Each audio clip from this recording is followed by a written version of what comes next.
Merci Philippe. Effectivement, nous recevons ce matin à présent Nutanix et Sylvain Texier. Bonjour Sylvain. Bonjour Olivier. Alors vous êtes manager en charge, directeur technique en charge des entreprises privées pour l'Île-de-France chez Nutanix, donc c'est bien ça. Votre parcours jusqu'ici, c'était une dizaine d'années avant-vente chez des fournisseurs avec une expérience terrain, des projets d'institutions financières en particulier. Donc merci de nous rejoindre et de nous éclairer sur notamment les motivations d'entreprises en ce qui concerne donc leur migration vers le cloud. Et vous dites notamment qu'il y a des stéréotypes à éviter, c'est bien ça? C'est ça, c'est ça.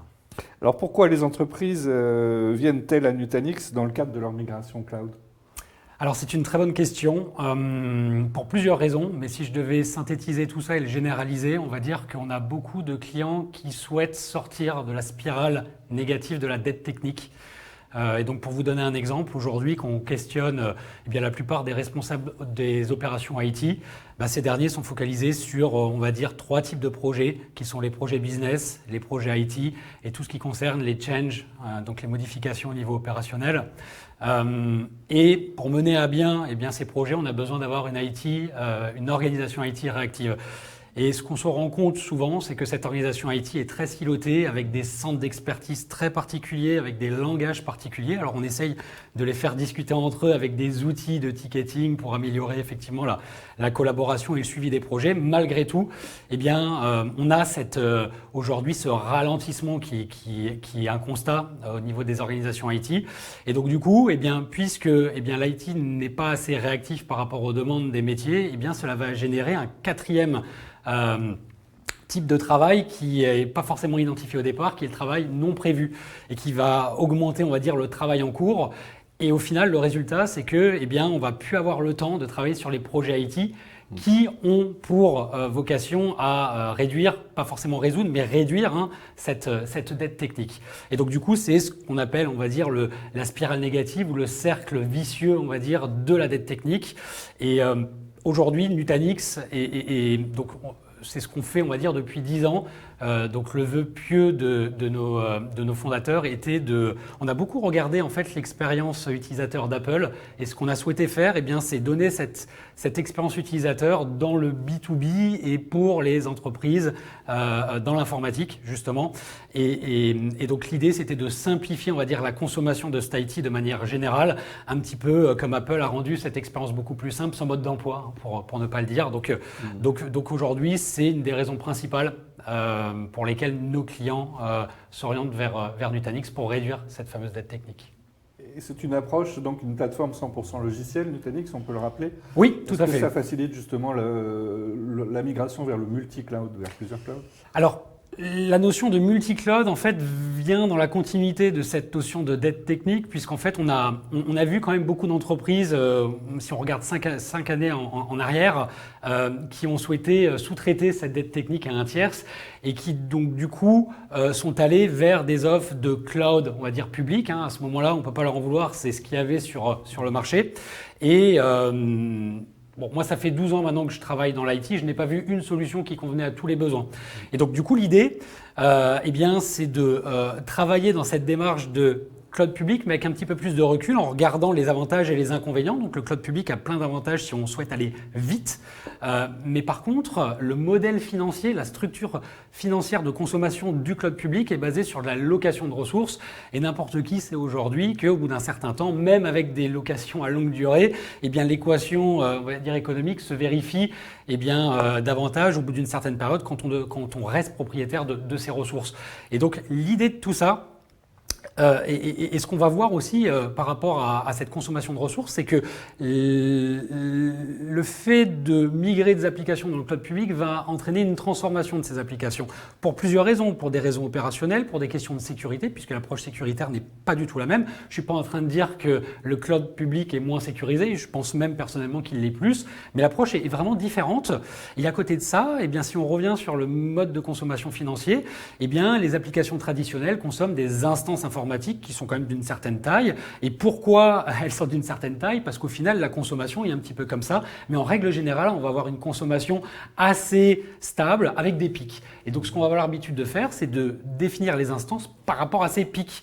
Et donc, du coup, à la place de donner cette ressource à l'application, on va lui donner ça par rapport à son pic. Et puis, on va regarder ce qu'on a dans le cloud public comme type d'instance. Donc, ça, c'est en dessous. Donc, c'est pas bon. Donc, on va prendre ça. Et donc, on va provisionner, surallouer ces instances. Et aujourd'hui, les analystes nous racontent que ce surprovisioning d'instances représente 20 à 25% des coûts, on va dire, dans le cloud public. Donc l'idée, c'est de retravailler l'architecture applicative pour faciliter l'autonomie des équipes de toutes sortes, des équipes de développement, de qualité, les équipes opérationnelles, de sécurité, mais également pour consommer les ressources de manière beaucoup plus granulaire. Et cette transformation applicative, d'après les données que l'on a aujourd'hui chez Nutanix, cette transformation va coûter en temps puisque c'est des projets de 10 à 12 mois et va aussi coûter en argent puisque en moyenne, on estime que la transformation coûte environ $1000 par VM.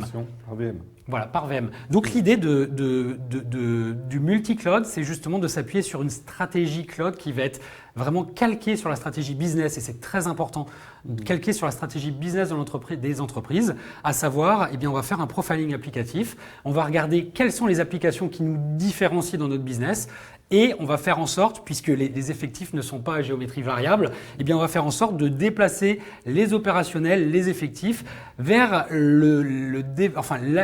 la transformation de ces applications-là pour les rendre plus agiles face aux demandes du métier. Mais une fois qu'on a fait ça, on a déplacé les ressources, ce qui veut dire qu'elles ne seront pas à un autre endroit à un instant T.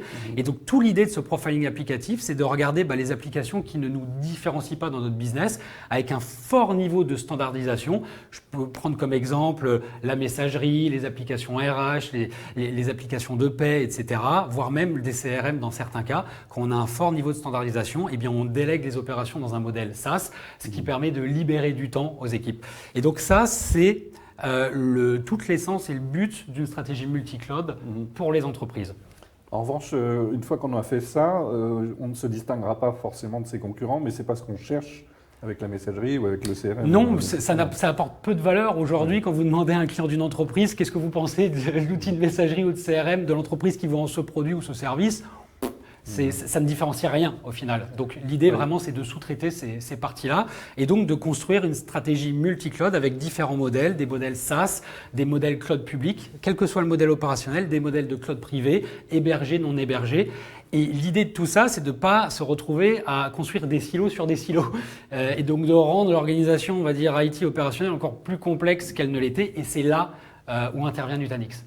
D'accord. Alors justement, dans l'approche multi-cloud, comment s'inscrit le portfolio Nutanix? Est-ce que c'est un peu le pivot justement pour aller migrer des workloads d'un cloud à l'autre? Alors, merci pour la notion de pivot. Alors effectivement, moi je vais la reprendre en disant qu'on a pivoté Nutanix il y a à peu près 4-5 ans pour faire évoluer nos stratégies. Donc au départ, notre idée c'était de rendre l'infrastructure invisible en reprenant un petit peu l'expérience utilisateur qu'Apple a fourni pour le grand public.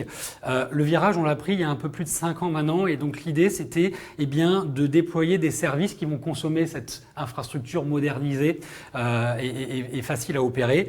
Et donc du coup, c'est essentiellement des développements internes que l'on a fait. Donc on a plusieurs offres d'applications qui vont aller consommer notre plateforme et c'est au final des services que vous retrouvez, une construction de services que vous pouvez retrouver dans les offres de cloud public.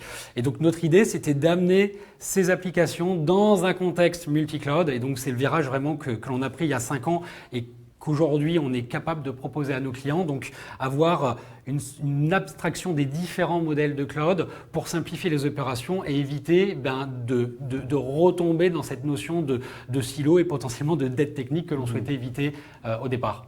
Il y a souvent une question qui revient chez les DSI, c'est comment garder le contrôle finalement de toutes mes applications, où qu'elles soient au niveau des ressources physiques, sur mes infrastructures, comme sur celles d'hébergeurs de proximité ou dans le cloud public.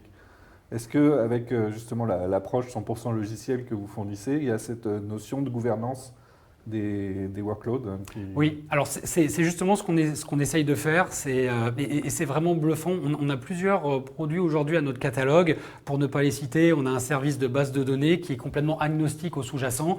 On va avoir un service PaaS multicloud pour aider les architectes d'applications à construire leurs applications de manière complètement décorrélée, on va dire, du sous-jacent. On a un service de virtual desktop qui permet de déployer des bureaux virtuels, et c'est d'actualité malheureusement en ce moment, quel que soit également le sous-jacent. Et effectivement, notre idée, c'est d'aider, on va dire, les DSI à garder le contrôle dans ce schéma multicloud qui peut devenir très très complexe, de garder le contrôle avec une interface unique, un point d'entrée unique, un point de consommation unique, et derrière des outils qui permettent on a un sujet qui est aussi un sujet d'actualité qui s'appelle le FinOps, mais des outils qui permettent de contrôler ça, d'avoir une visibilité et de plus se faire dépasser comme certains projets qu'on a pu voir ou entendre dans le cloud public, où on se rend compte qu'au final, et je crois qu'une dernière étude a montré que 60 à 80% des clients qui sont partis dans le cloud public avouent ne pas maîtriser à 100% leur budget sur ce type de projet. Ouais. Alors les partenariats sont essentiels, notamment avec les hyperscalers, mais peut-être aussi avec des acteurs plus locaux. Qu'est-ce qu'on peut dire sur les derniers partenariats cloud de Nutanix? Alors effectivement, vous avez raison, on peut difficilement s'inscrire dans une stratégie multi-cloud en tant que vendeur sans étant un maximum ouvert sur les partenariats. Donc c'est ce qu'on a fait. On a annoncé lors de notre conférence annuelle milieu d'année dernière, donc le partenariat établi avec AWS, pour ne pas les citer. On a annoncé également le partenariat avec Azure, qui est aujourd'hui en early access, mais qui va bientôt être disponible dans quelques mois, avec des acteurs plus locaux, donc Cocorico, OVH, donc a été annoncé très récemment également. Et après, je ne les cite pas, mais on a une multitude d'acteurs locaux français qu'on appelle des service providers, avec lesquels on a construit des partenariats, puisque au final, le cloud n'a pas de frontières, n'a pas de limites, mais dans certains cas, s'il peut rester local, c'est encore mieux. Alors, concrètement, ça veut dire que les fermes de serveurs qu'on organisait sur son site, dans l'entreprise, on va retrouver le même type de ferme de serveurs chez les prestataires dans le cloud? C'est effectivement ça. Alors après, Nutanix, on n'a pas forcément d'adhérence à un matériel en particulier, donc on va retrouver des fermes Alors à la seule différence qu'on est sur du matériel banalisé, donc c'est les fameux serveurs rack que vous retrouvez, on va dire, dans tous les grands data centers. Et l'idée de Nutanix, c'était justement de prendre un petit peu de hauteur par rapport à ça et de ne pas s'appuyer sur du matériel propriétaire, puisque là on rentre dans cette notion de silo, etc. Donc c'était vraiment d'uniformiser tout ça et de ne surtout pas croire et de ne pas faire confiance au matériel. Donc notre logiciel a différentes, on va dire, fonctionnalités qui permettent d'avoir une résilience à toute épreuve, quel que soit le type et l'état du matériel à un instant T. Les entreprises ont souvent commencé par la virtualisation avec NetWare, avec Microsoft. Aujourd'hui, vous avez votre propre operating system finalement qui vient se substituer quelque part à cette offre. Exactement. Alors on reste ouvert, c'est-à-dire qu'on s'appuie sur la plupart des hyperviseurs connus du marché. On a également le nôtre qui nous permet de définir la notion de Cloud Operating System. Alors pourquoi on appelle notre hyperviseur un Cloud Operating System? C'est tout simplement parce qu'il est complètement invisible et transparent et complètement ouvert en termes de requêtes API et c'est effectivement ce que l'on retrouve aujourd'hui dans les offres de cloud public. Personne ne se pose la question de savoir quel est le sous-jacent, quel est le type d'hyperviseur. Non, ce qu'on cherche à faire, c'est consommer simplement, consommer rapidement et c'est pour ça qu'on propose également notre propre Cloud Operating System. Est-ce qu'on parle de cloudification aujourd'hui des entreprises justement? Est-ce que ça les aide quelque part à devenir à la fois éditeurs de logiciels cloud mais aussi prestataires de stockage, de sauvegarde dans le cloud elle-même? C'est un petit peu l'idée, le monde est vraiment en train de changer par rapport à ça et en train d'accélérer. Donc on a même des entreprises aujourd'hui qui ont plusieurs clients et qui veulent être elles-mêmes, on va dire, fournisseurs de services IT pour leurs différents clients, leurs prestataires. Et c'est aussi tout l'intérêt d'une démarche cloud, c'est de donner accès à ses clients, à ses prestataires ou à son outil informatique. Alors, cette démarche écosystème, on la retrouve aussi dans les municipalités ou dans les communautés de communes, les clients dans cet univers, collectivités en particulier? Alors, Nutanix a une forte assise aujourd'hui en France dans le domaine public et c'est justement également aussi pour cette raison, c'est de pouvoir créer des organisations, on va dire, informatiques complètement ouvertes et consommables par différentes organisations sous-jacentes et c'est tout l'intérêt. Encore une fois, je reviens sur mon fil directeur pour aujourd'hui, c'est désiloter les opérations pour les rendre accessibles pour tous. Alors ça amène la réflexion sur le modèle économique aussi, puisque là, si on a plusieurs acteurs qui interviennent sur une même infrastructure, un cloud mutualisé en quelque sorte, on va se poser la question du retour sur investissement, du TCO, du fameux coût de possession globale. Est-ce que ces indices-là sont intéressants également pour l'entreprise pour migrer vers le cloud? Eh bien, c'est jamais simple à analyser, puisque dès lors qu'on parle, là où avant on était dans un schéma traditionnel, on était très orienté CAPEX, bon voilà, on a un coût à amortir sur une durée, financièrement c'est assez simple à évaluer. Quand on bascule dans un modèle financier lié au cloud, alors le contrôle de coût, on en a parlé juste avant, est quand même moins évident. Mais ce qui est également moins évident, c'est la notion de ROI. Puisqu'en fait, le ROI, on ne va pas l'avoir sur quelque chose qui est forcément tangible en termes de CAPEX, en termes d'amortissement. On va l'avoir plus sur un gain au niveau opérationnel qui peut s'estimer en réduction de temps pour apporter un service dans les temps au business. Et ça, c'est difficilement estimable. Malgré tout, aujourd'hui, ce qui est sûr, et ça, la plupart des analyses vont vous le dire, dans le TCO, dans le coût de possession totale d'une ressource informatique, 70 à 80% de ce coût, c'est dans les opérations, c'est dans l'exploitation du service. Et c'est vraiment là où Nutanix va résoudre, va aider à résoudre cette équation économique en réduisant, c'est la phase immergée de l'iceberg au final, celle qu'on ne voit pas, mais celle qui fait le plus mal financièrement. Donc c'est vraiment là où on va aider les entreprises à optimiser leurs coûts. On parle beaucoup de la tendance infrastructure as code. Est-ce qu'on peut dire que Nutanix est un acteur qui s'inscrit aussi dans cette tendance ? Oui, alors j'aurais du mal à positionner Nutanix comme le numéro 1 dans le domaine, puisque l'infrastructure as code est un monde qui est très libre, qui est très ouvert et qui est très développé dans la communauté du libre. Mais effectivement, on a des partenariats. On a aussi des outils qui permettent de le faire, qui sont très intégrés du coup à notre plateforme, mais toujours dans cet esprit d'ouverture. Aujourd'hui, le monde de l'infrastructure as code est un monde multiple, riche et varié, avec énormément d'outils. Donc l'idée, toujours, c'est de rester ouvert et de pouvoir s'interfacer avec l'ensemble de ces outils. Et c'est pour ça qu'on a une ouverture au niveau de nos API qui est sans faille, j'ai envie de dire, et complètement disponible pour l'ensemble de cet environnement, de cet écosystème. Alors, en résumé, je pense que vous vouliez parler aussi des stéréotypes, des idées reçues à combattre. Est-ce qu'on peut résumer quels sont ces principaux stéréotypes Moi, pour résumer, ce que je pourrais vous dire, c'est que avec ma petite expérience dans l'informatique, je pense que les dogmes n'ont pas leur place dans l'IT.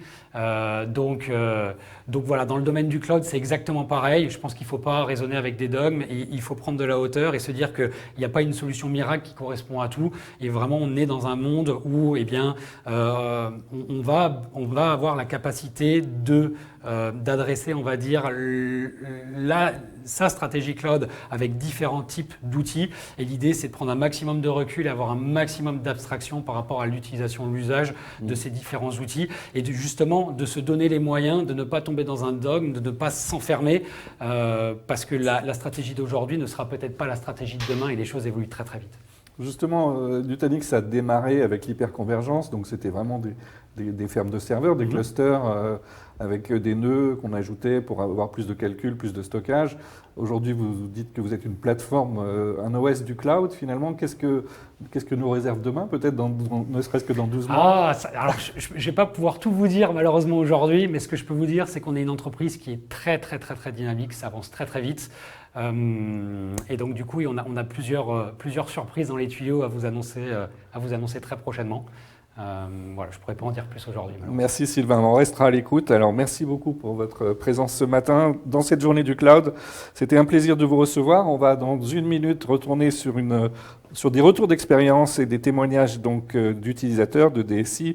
Notamment, c'est Antoine Castex de L'Oréal que nous allons accueillir. Et j'appelle Philippe Leroy à me rejoindre d'ores et déjà pour préparer cette table ronde.